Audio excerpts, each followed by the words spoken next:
नमस्कार। आज हम शैक्षिक प्रबंधन जो स्कूल व्याख्याता में जो टॉपिक है और जिसका पार्ट तीसरा है, जिससे संबंधित जो मोस्ट प्रश्न थे उनकी चर्चा करेंगे। तो देखो, प्रबंधन से आज से किसी संस्था से मानवीय और भौतिक संसाधनों के प्रभावपूर्ण उपयोग से है, उक्त कथन है। यानी ये जो कोटेशन, ये जो परिभाषा है किन्होंने दी थी? विलियम लुईक ने, कुंटज ने, हेनरी फियोल ने या लूथर गुलिक ने। तो प्रबंधन से आज से किसी संस्था से मानवीय और भौतिक संसाधनों के प्रभावपूर्ण उपयोग से है, ये कथन किन्होंने कहा था? विलियम लुईक ने। तो इसमें क्या होगा? ए। दूसरा प्रश्न देखो, ये है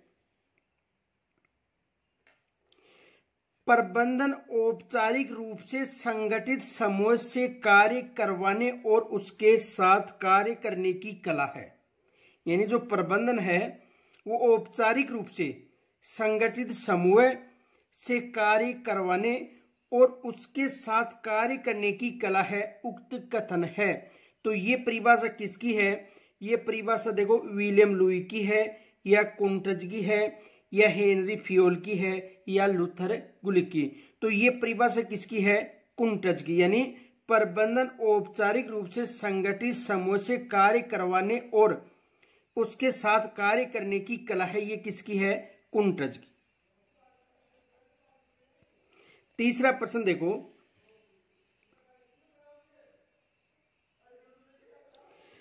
प्रबंधन व्यक्तियों का विकास है, न कि वस्तुओं का निर्देशन, यह है कथन है। यानी ये परिभाषा किसकी है? प्रबंधन व्यक्तियों का विकास है, न कि वस्तुओं का निर्देशन। जे हार्टले का, लुईक का, लॉरेंस ए एप्ले का या हेनरी फियोल का। तो देखो ये किसकी परिभाषा है? ये है लॉरेंस ए एप्ले की। देखो ये प्रश्न है, इनसे संबंधित जो पीडीएफ है ये आपको बता दिया है कि हमारे टेलीग्राम चैनल पर भी मिलेंगे और जो व्हाट्सएप ग्रुप है 9950389286, उस नंबर पर ये पीडीएफ आपको पहले मिल जाती है। आगे देखो अगला प्रश्न। अगला प्रश्न है प्रबंधन के 5 घटक POCC होते हैं, कथन है। यानी ये कथन किन्होंने कहा था कि प्रबंधन के 5 घटक कौन से? POCC होता है। तो किन्होंने कहा था? देखो हेनरी फियोल का है या लूथर गुलिक ने या लुईक ने या एप्ले ने। तो प्रबंधन के 5 घटक किन्होंने बताया था? हेनरी फियोल ने। तो इसमें क्या होगा? ए। अगला प्रश्न देखो, अगला प्रश्न है लूथर गुलिक ने प्रबंधन के कितने तत्व बताए थे? जो लूथर गुलिक है उन्होंने जो प्रबंधन है उनके कितने तत्व बताए थे? 5 तत्व बताए थे, 7, 9 या 12। तो देखो जो हेनरी फियोल था उन्होंने तो कितने बताए थे? 5। याद रखना, हेनरी फियोल ने तो कितने बताए थे? 5। और लूथर गुलिक ने कितने बताए थे? 7। क्योंकि ये एग्जाम में आ चुका है कि लूथर गुलिक ने जो प्रबंधन है उसके कितने तत्व बताए थे? तो 7। ये एग्जाम में प्रश्न आ चुका है, ये विशेष याद रखना। अगला प्रश्न देखो, ये है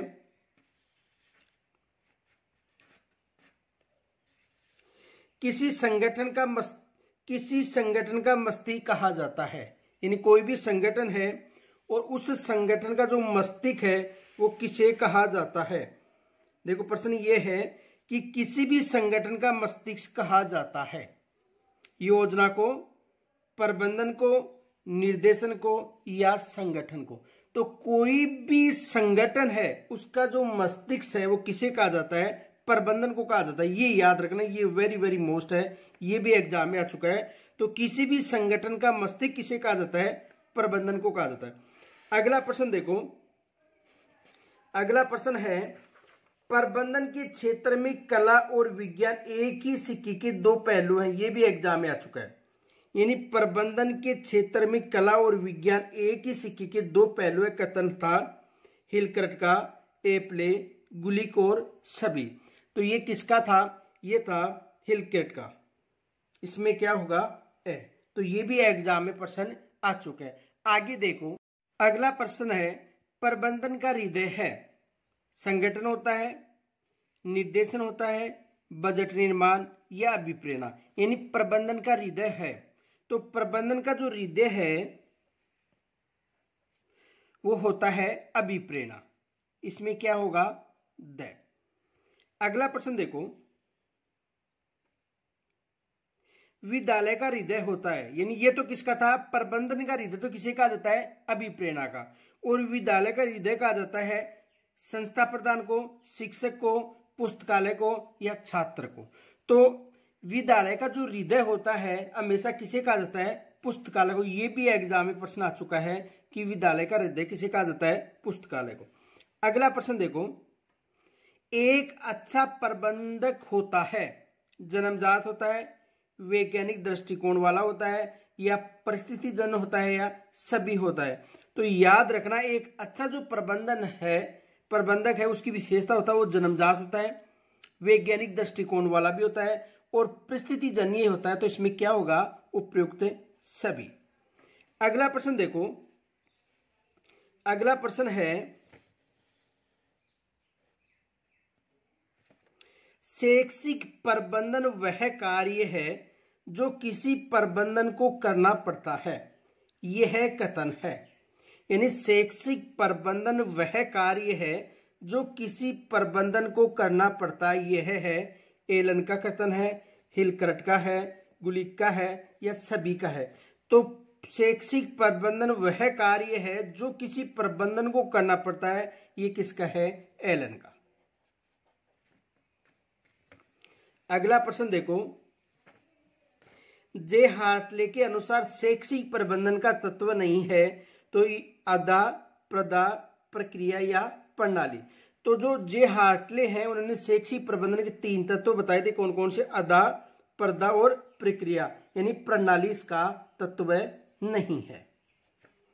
अगला प्रश्न देखो,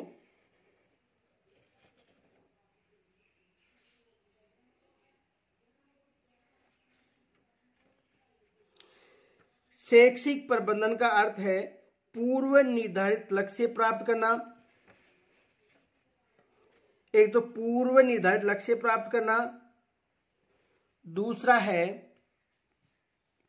एक संस्था द्वारा सामूहिक प्रयास, तीसरा शिक्षा प्रक्रिया की व्यवस्था करना और चौथा है उपयुक्त सभी। यानी शैक्षिक प्रबंधन का अर्थ है पूर्व निर्धारित लक्ष्य को प्राप्त करना, ये भी होता है, एक संस्था द्वारा सामूहिक प्रयास, ये भी होता है, शिक्षा प्रक्रिया की व्यवस्था करना, ये भी होता है, उपयुक्त सभी। तो इसमें क्या होगा? द। अगला प्रश्न देखो, अगला प्रश्न है कि जो भारत में शैक्षिक प्रशासन कितना स्तरीय है? भारत में शैक्षिक प्रशासन कितना स्तरीय है? 1 स्तरीय, 2 स्तरीय, 3 स्तरीय और 4 स्तरीय। तो इसमें क्या होगा? 6 यानी 3 स्तरीय। और अंतिम प्रश्न आपके लिए है जो पिछले जो पाठ प्रथम और 2 है उसमें करवाया गया था, प्रबंधन को वृद्धि का इंजन मानते हैं, ये किन्होंने कहा था? यानी प्रबंधन को वृद्धि का इंजन मानते हैं, ये किन्होंने कहा था? ये आपके लिए प्रश्न है जो आप कमेंट्स के द्वारा मुझे बताएंगे, क्योंकि पिछले जो वीडियो है इसमें पीडीएफ में ये बताया गया था कि प्रबंधन को वृद्धि का इंजन मानते हैं। ऐसा कौन सा विद्वान है जो प्रबंधन और इंजन मानता है? तो देखो ये आपको कमेंट्स के द्वारा बताना है। और ये जो पीडीएफ है ये आपको 99 50 38 92 86 नंबर यानी जो व्हाट्सएप नंबर है यहाँ पर ये पीडीएफ उपलब्ध है। यदि कोई ये पीडीएफ पहले लेना चाहता है यानी पार्ट 3 तक जितने भी पार्ट है उनकी पीडीएफ मिल जाएगी, तो वो 99 50 38 92 86 नंबर पर मैसेज कर दे, उसको ये पीडीएफ मिल जाएगी। और एक ग्रुप बना रखा है, उस ग्रुप में उसको शामिल कर दिया जाएगा। क्योंकि शैक्षिक प्रबंधन जो फर्स्ट ग्रेड का जो टॉपिक है उससे संबंधित 1000% की पीडीएफ बनाई जाएगी और आपको यहाँ पर इस पीडीएफ का उत्तर भी करवाए जाएंगे। तो जो भी संपर्क करना चाहता है या जो भी ग्रुप में शामिल होना चाहता है वो 99 50 38 92 86 नंबर पर मैसेज कर दे और अपना व्हाट्सएप नंबर भेज दे, वहां पर ये पीडीएफ आपको मिल जाएगी। तो कल हम फिर नए टॉपिक के साथ पार्ट 4 के साथ मिलेंगे। तब तक के लिए नमस्कार।